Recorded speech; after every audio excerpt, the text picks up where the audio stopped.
inside a Russian Navy submersible.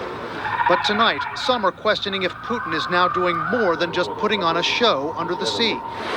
A new report from the New York Times cites more than a dozen unnamed U.S. officials raising concerns Russian submarines and spy ships are aggressively patrolling near important undersea cables.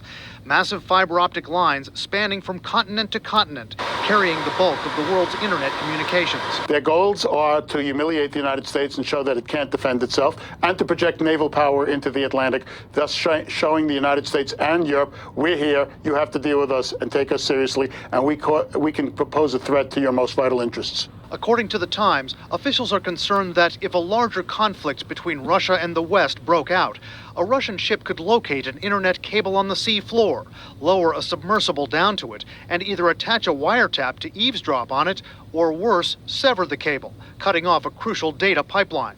They're extremely vital. They're the core of our communications infrastructure.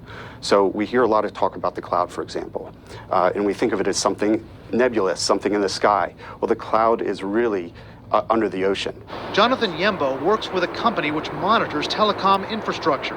He says there are hundreds of these cables stretching across the ocean floors, enough, he says, to span the globe at the equator 15 times.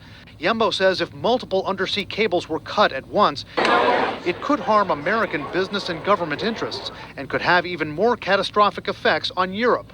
Tonight, the Pentagon won't confirm the concerns raised in the New York Times. One U.S. official says while the Russians could tamper with the cables, the U.S. hasn't seen a significant increase in Russian activity where the cables are located. There's also been no evidence of any actual cable cutting. But newspaper reports say the Russian ship the Yantar, which is equipped with submersibles capable of cutting undersea cables, has been spotted cruising in the Atlantic on its way to Cuba, not far from where at least one cable is located.